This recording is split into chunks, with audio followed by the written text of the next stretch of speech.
Hello friends, कैसे हैं आप लोग। आई होप अच्छे होंगे और अपनी पढ़ाई भी अच्छे तरीके से कर रहे होंगे। फ्रेंड्स, 19 श्लोक तक किरातार्जुनीय में 19 श्लोक तक हम लोगों ने कंप्लीट कर लिया है।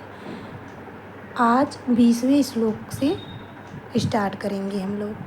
चलिए देखते हैं। आप लोग एक कॉपी कलम ज़रूर साथ में रखे रहिए। जहाँ पे बहुत ज़्यादा इम्पोर्टेंट कोई मैं महत्वपूर्ण बात बता रही हूँ तो आप नोट करते हुए चलेंगे, ठीक है। चलिए पहले प्रसंग देख लेती हूँ। दुर्योधन अन्य राज्यों के राजाओं की सारी गतिविधियों को अपने गुप्तचरों के द्वारा भली भांति जान लेता है, किंतु उसके अपने मंतव्य कार्यों के पूर्णतः संपन्न हो जाने के बाद ही जाने जा सकते हैं। इसी तथ्य को वनीचर कह रहा है।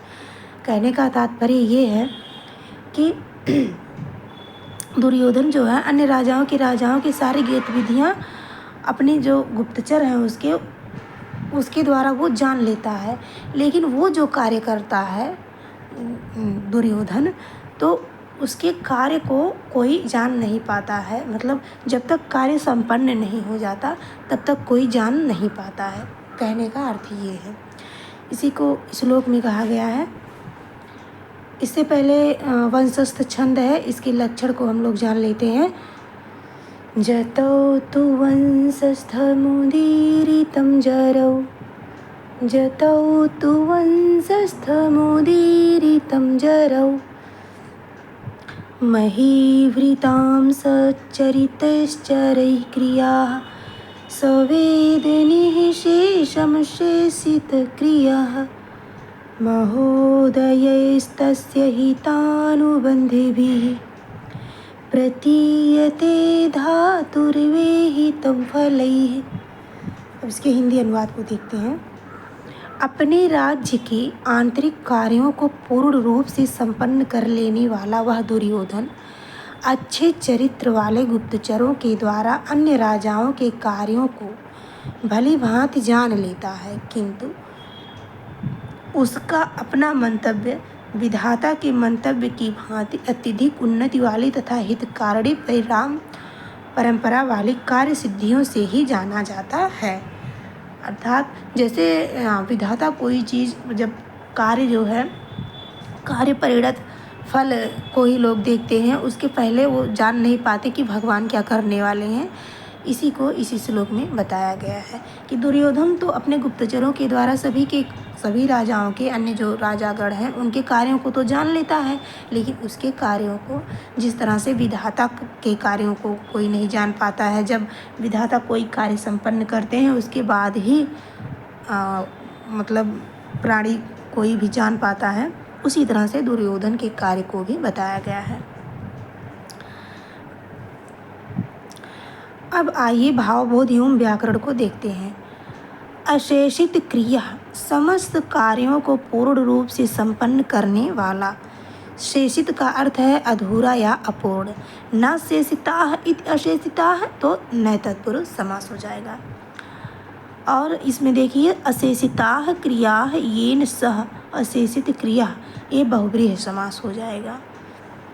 अगर पूछेगा मतलब न शेषिताः इति अशेषिताः में तो न तत्पुरुष समास, और है एक होगा अशेषिताः क्रिया येन सह अशेषित क्रिया, तो बहुव्रीहि समास होगा। अगर इस प्रकार से तोड़ा जाएगा तो बहुव्रीहि समास होगा, और इस तरह से न करके जब तोड़ा जाएगा तो न तत्पुरुष समास होगा।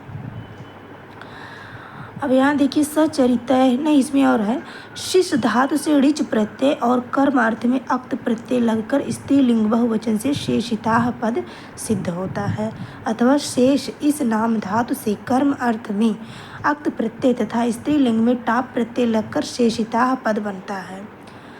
सह माने वह कौन? दुर्योधन। सचरितः अच्छे निष्कपट आचरण वाले, यानी अच्छे चरित्र वाले, ये बहुव्रीहि समास हो जाएगा। सच्चरितम एषाम तेह सच्चरिताः तैः सच्चरितैः, बहुव्रीहि समास हो जाएगा। अब यहाँ पे देखिए चरैः गुप्तचरों के द्वारा, चरन्तीत चराः तैः चरैः, चर धातु में पचा दी गणीय तत्वात् अच प्रत्यय लगकर करण अर्थ में तृतीय विभक्ति बहुवचन में चरैः पद बना है। अब आगे देखिए, मही भृताम यानी राजाओं की। मही माने पृथ्वी, भृताम माने पालन पोषण करने वाला अर्थात राजा।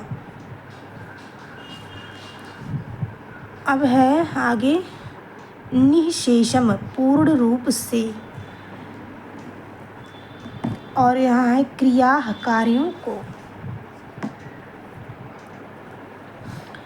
धातुरिव ब्रह्मा के समान, तस्य ईहितम उस दुर्योधन के मंतव्य, ईहितम मतलब इच्छा, वो क्या सोचता है, उस दुर्योधन का इच्छा या मंतव्य। ईह चेष्टायाम धातु से नपुंसक लिंग भाव अर्थ में अक्त प्रत्यय तथा उक्त कर्म में प्रथमा विभक्ति होकर एक वचन में ईहितम पद निष्पन्न होता है। महोदयैः अतिशय उन्नति वाले, महान उदयः येभ्यः तैः महोदयैः बहुव्रीहि समास, हितानुबंधुभिः शुभ परिणाम परंपरा वाले। फलैः कार्य सिद्धियों से प्रतीयते जाना जाता है। अलंकार हो जाएगा इस पद्य में दुर्योधन के कार्यों की समानता विधाता के कार्यों से करने के कारण उपमा अलंकार है। गुण प्रसाद है, रीति वैदर्भी है, छंद वंशस्थ है। अब एक श्लोक और देख लेते हैं। इसमें पहले प्रसंग देखते हैं। दुर्योधन के मित्र राजाओं की स्थिति के विषय में वनेचर वर्णन कर रहा है कि दुर्योधन को अपनी आज्ञा का पालन करवाने में कोई कठिनाई नहीं होती, प्रत्युत वे शक्तिशाली राजा लोग उसके गुणों से प्रभावित होकर स्वतः उसकी आज्ञा शिरोधार्य करते हैं। श्लोक देखते हैं।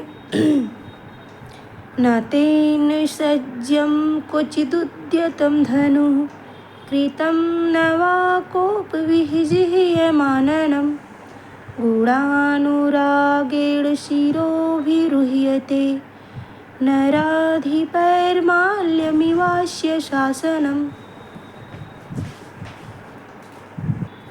हिंदी अनुवाद देखते हैं। उस दुर्योधन के द्वारा कहीं पर भी चढ़ी हुई प्रत्यंचा वाला धनुष नहीं उठाया गया अथवा क्रोध के कारण मुख टेढ़ा नहीं किया गया। राजाओं के द्वारा उसके दया दाक्षिण्य आदि गुणों के प्रति प्रेम के कारण उसकी आज्ञा को माला के समान शिरोधार्य किया जाता है। मतलब कि कहने का तात्पर्य ये है कि दुर्योधन को अगर कोई काम भी करवाना रहता था, मतलब उसे अपना मुंह टेढ़ा नहीं करना पड़ता था, अर्थात उसे कहना ही नहीं पड़ता था, तो क्रोध की ही क्या बात। राजागण अपने आप से या सैनिकगण अपने आप से उसकी मनोभावनाओं को समझ जाते थे और हर कार्य उसका संपादित कर देते थे। उसके दया दाक्षिण्य आदि यानी उसके दाक्षिण्य यानी उदारता को देखते हुए इतना उदार था, अपने आप को दर्शाता था दुर्योधन कि जो है उसका कार्य बहुत ही आसानी से हर चीज़ हो जाता था, बिना उसके कहे ही मतलब सैनिकगण या राजागण समझ लेते थे उसकी भावनाओं को। अब है भाव बोध एवं व्याकरण। तेन उस दुर्योधन के द्वारा क्वचित कहीं पर भी सज्जियम धनु प्रत्यंचा या डोरी से युक्त धनुष, यहाँ पे हो जाएगा जयया मव्यम सह वर्तते इति सज्जम बहुव्रीहि समास हो जाएगा। न उद्यतम नहीं उठाया गया, उद उपसर्ग पूर्वक यम धातु से कम कर्म अर्थ में अक्त प्रत्यय लगकर उद्यतम बना है। आननम मुख को आंग उपसर्ग पूर्वक अनप्राणने धातु से ल्युट प्रत्यय लगकर द्वितीय विभक्ति एक वचन में आननम पद सिद्ध होता है। कोप विजिह्यम क्रोध के कारण विकृत और न कृतम नहीं किया गया। गुणानुरागेण गुणों के प्रेम से, गुणेषु अनुरागः इति गुणानुरागः, तेन गुणानुरागेण सप्तमी तत्पुरुषः समासः। नराधिपैः राजाओं के द्वारा, अस्य शासनम इस दुर्योधन की आज्ञा, शास अनुष्टो धातु से भाव अर्थ में ल्युट प्रत्यय लगकर प्रथमा विभक्ति एक वचन में शासनम पद निष्पन्न होता है। माल्यम इव माला के समान, सिरोभी उह्यते, सिर के द्वारा धारण किया जाता है। वह धातु से कर्मवाच्य में प्रथम पुरुष एक वचन में उह्यते पद बनता है। अलंकार है इसमें। इस श्लोक में माल्यम इव यह अंश दुर्योधन की आज्ञा, शासन और माला में साधर्म्यवाचक है, अतः उपमा अलंकार है। गुण प्रसाद रीति वैदर्भी और छंद वंशस्थ है। तो फ्रेंड्स हमारा जो है ये 21 श्लोक तक कंप्लीट हो गया। अब आगे के श्लोक को अगले वीडियो में मैं मिलती हूँ उसमें। अगर आप लोग चैनल पर नए हैं, चैनल को सब्सक्राइब कर लीजिए और प्लीज़ शेयर भी कर दिया कीजिए। कमेंट के माध्यम से आप लोग बताइए कि मैं इसमें और क्या इंक्लूड कर सकती हूँ। तब तक के लिए बाय बाय।